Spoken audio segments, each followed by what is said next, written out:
Olá! Conheço tua conduta, eis que pus à tua frente uma porta aberta que ninguém poderás fechar, pois tem pouca força. Mas guardaste minha palavra e não renegaste o meu nome. Apocalipse 3, versículo 8. Entrego esta palavra para você e te convido a continuar também a leitura de A Imitação de Cristo, escrita por Thomas de Kempis. Nós paramos em número 14, Evite Julgamentos Precipitados, do livro 1, Conselhos Úteis para a Vida Espiritual. Antes de darmos sequência, eu te convido a um Pai Nosso. Pai nosso que estás nos céus, santificado seja o vosso nome. Venha a nós o vosso reino e seja feita a vossa vontade, assim na terra como no céu. O pão nosso de cada dia nos dai hoje, e perdoai as nossas ofensas, assim como nós perdoamos a quem nos tem ofendido. Não nos deixeis cair em tentação, mas livrai-nos do mal. Amém. Ave Maria, cheia de graça, o Senhor é convosco. Bendita sois vós entre as mulheres, e bendito é o fruto do vosso ventre, Jesus. Santa Maria, Mãe de Deus, roga a Deus por nós, pecadores, agora e na hora de nossa morte. Amém. Glória ao Pai, ao Filho e ao Espírito Santo, assim como era no princípio, agora e sempre, e por todos os séculos dos séculos. Amém. Glorioso São José, modelo de todos os que se dedicam ao trabalho, obtende-me a graça de trabalhar com espírito de penitência para expiação dos meus numerosos pecados, de trabalhar com consciência, pondo o culto do dever acima de minhas inclinações, de trabalhar com recolhimento e alegria, olhando como uma honra empregar e desenvolver pelo trabalho os dons recebidos de Deus, de trabalhar com ordem, paciência, paz, moderação, sem nunca recuar perante o cansaço e as dificuldades, de trabalhar sobretudo com pureza de intenção, com desapego de mim mesma, tendo sempre diante dos olhos a morte e a conta de que deverei dar, do tempo perdido, dos talentos inutilizados, do bem omitido e da vã complacência nos sucessos, tão funesta a obra de Deus. Tudo por Jesus, tudo por Maria, tudo a vossa imitação, ó patriarca São José. Tal será a minha divisa na vida e na morte. Amém. Bom, imitação de Cristo, número 14, evite julgamentos precipitados. Olhe para dentro de si e tome cuidado para não julgar os atos dos outros. Quando você julga alguém, incorre em uma atitude inútil, quase sempre se engana e dificilmente resiste aos pecados.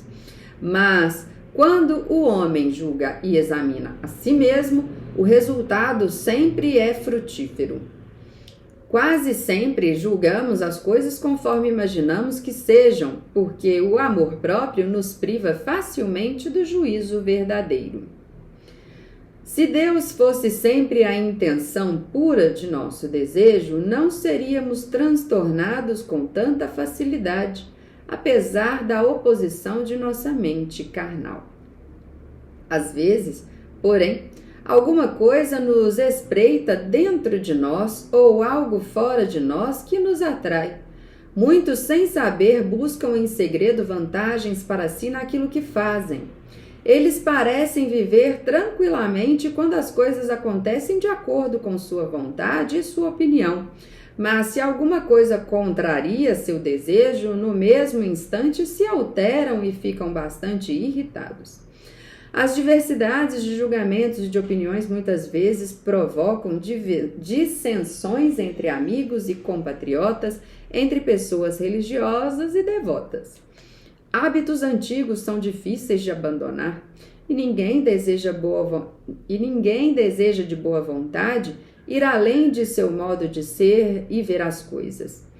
Se você confia mais em sua razão e em suas capacidades do que naquele poder que o conduz à obediência a Jesus Cristo, levará muito tempo até que seja iluminado, porque Deus deseja que estejamos totalmente submissos a Ele, de modo que, inflamados por seu amor, transcendamos os limites da razão humana. Número 15, obras e caridade. Não se deve praticar o mal por coisa alguma deste mundo, nem mesmo por amor a quem quer que seja. Contudo, pelo bem de uma pessoa que esteja necessitada, talvez se deva adiar uma boa obra sem maiores escrúpulos, ou optar por outra que seja melhor. Porque desse modo a boa obra não se perde, mas se torna ainda melhor. Sem amor, a obra exterior de nada vale, mas tudo que for feito com amor, ainda que insignificante e desprezível aos olhos do mundo, torna-se extremamente frutífero. Porque para Deus vale mais a medida do amor que o homem põe no que faz e não o quanto ele faz. Faz muito quem ama muito. Faz muito quem faz bem uma coisa qualquer. Age bem aquele que serve à comunidade, e não à sua própria vontade.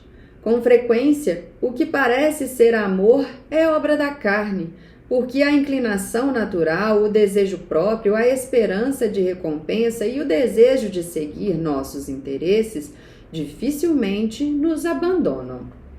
Quem tem a verdade e o amor perfeito nada busca para si. Mas em todas as coisas deseja apenas exaltar a glória de Deus. Essa pessoa não sente inveja porque não busca o bem pessoal, nem se alegra consigo mesma, mas deseja, acima de tudo, se alegrar e se sentir feliz em Deus.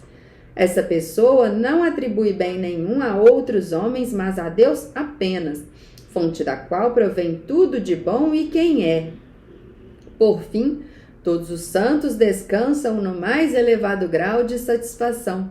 Quem tiver uma única fagulha que seja do amor verdadeiro, com certeza compreenderá tudo quanto é terreno transborda de vaidade. 16. Aprenda a suportar os defeitos alheios. O homem deve suportar com paciência as coisas que não puder consertar em si mesmo ou nos outros, até que Deus as disponha de outra maneira. Pense que pode ser melhor desta forma a fim de provar você e testar sua paciência. Porque sem a aprovação e a paciência, todas as nossas boas obras não têm muito valor. Quando você passar por dificuldades, não deixe de orar para que Deus o ajude a suportá-las de bom ânimo. Se por uma ou duas vezes você advertir alguém e essa pessoa não lhe der ouvidos, não discuta com ela. Leve o caso a Deus para que se cumpra sua vontade e o nome dele seja honrado em todos os seus servos. Porque ele sabe transformar o mal em bem. Esforce-se para ser paciente com os defeitos e as enfermidades alheias, quaisquer que sejam eles, porque você também tem muitas falhas e que os outros têm que suportar. Se você não consegue ser do jeito que gostaria, como espera que as pessoas sejam do jeito que você gostaria que fossem?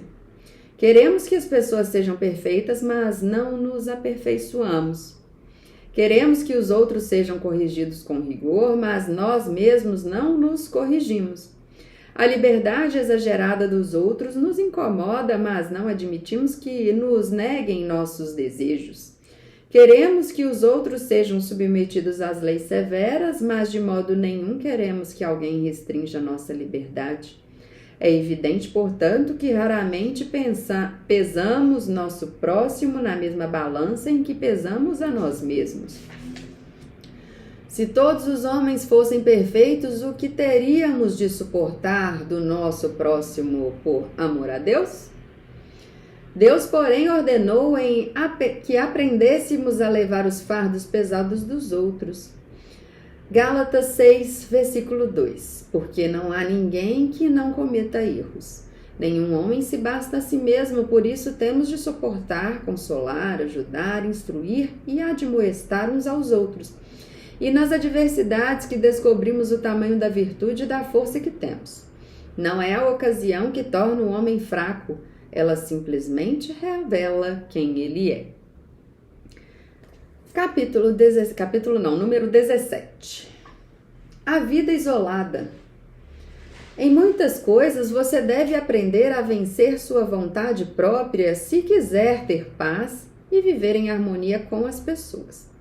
Não é nada fácil viver em comunidade ou congregação religiosa e ali conversar com as pessoas sem se queixar e perseverar fielmente nesse meio até a morte. Bem-aventurada é a pessoa que viveu bem e teve um final feliz. Se você se perseverar na graça, porque é isso que deve fazer, e crescer nela, considere-se uma pessoa exilada e um peregrino no mundo. Em 1 Pedro, capítulo 2, versículo 11. Sinta-se satisfeito se nesse mundo, por amor a Cristo, as pessoas o considerarem tolo porque você tem o desejo de seguir uma vida religiosa. O uso do hábito religioso e a tonsura de nada valem. O importante é mudar o jeito de ser e mortificar completamente as paixões, porque isso é que torna o homem religioso de verdade. Aquele que busca tudo, menos a Deus e a salvação de sua alma, encontrará apenas tribulação e tristeza. E aquele que não procurar ser o último e estar sujeito a todos, não ficará em paz por muito tempo. Que o seu desejo seja servir e não mandar. Lembre-se de que você foi chamado para sofrer e trabalhar, não para ficar ocioso ou desperdiçar seu tempo conversando. É aí, portanto, que o homem é provado como o ouro na fornalha. É aí que o homem nenhum consegue perseverar, a menos que se humilhe de todo o coração por amor a Deus. Número 18. Exemplos dos santos pais. Pense no exemplo admirável que nos deixaram os santos pais, nos quais brilharam a perfeição e a religião verdadeiras, e você verá como é pouco, quase nada, o que fazemos hoje. Ao que é nossa vida se comparada às deles, os santos e amigos de Cristo serviram ao Senhor em meio à fome e à sede, no frio e na nudez, no trabalho e no cansaço, em vigílias e jejuns, em oração e em santas meditações, em muitas perseguições e acusações.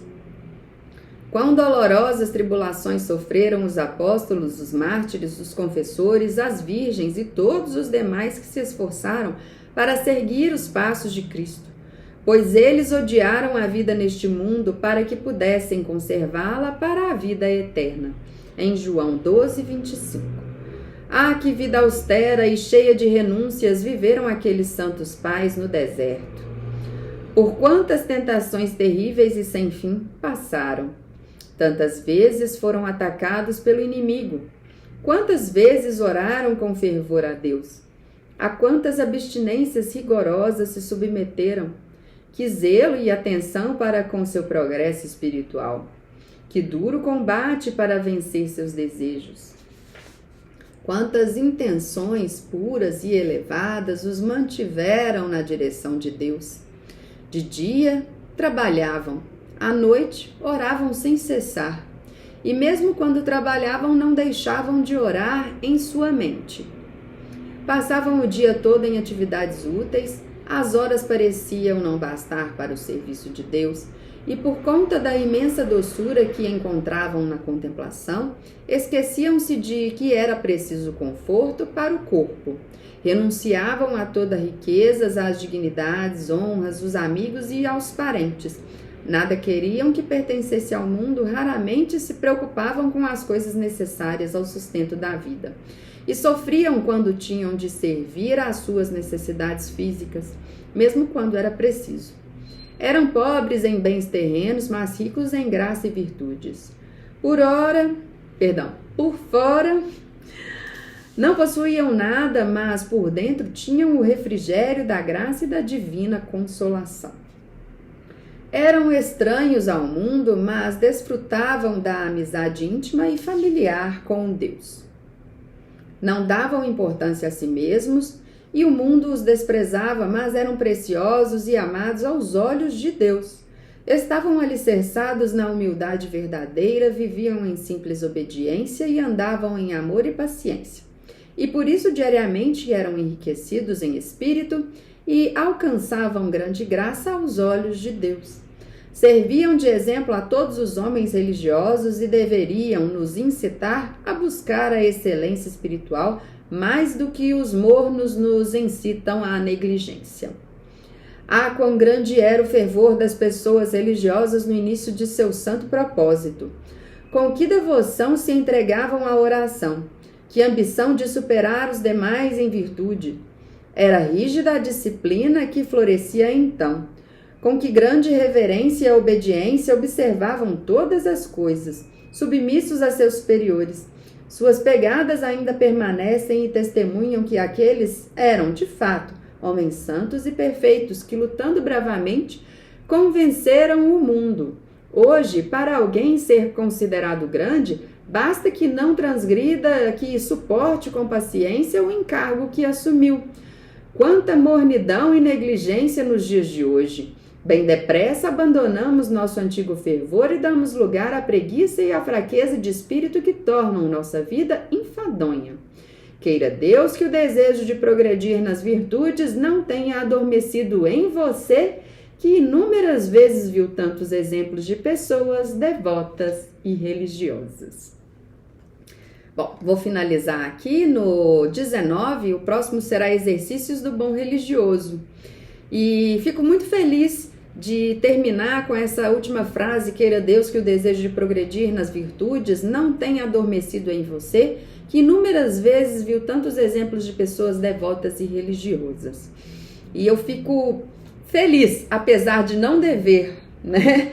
Mas estou aqui cumprindo o meu dever, que descobri através da vida dos santos, e estou lendo através da vida dos santos e gravando e deixando registrado aqui para que você também tenha acesso e procure entender como lá no passado, quando as dificuldades eram extremas, né? Igual nos fala aqui Thomas de Kempis, que o que nós temos aqui nos dias de hoje é tamanha frouxidão perto do que os santos, né, os doutores da igreja passaram naquelas épocas. Então, que saibamos tirar proveito das dificuldades para entregar o nosso melhor.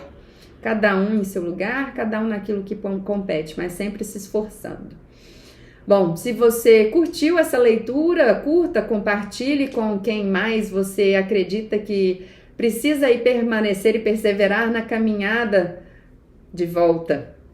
E também para que essa plataforma entenda que as mensagens de Cristo vieram para ficar, né, YouTube?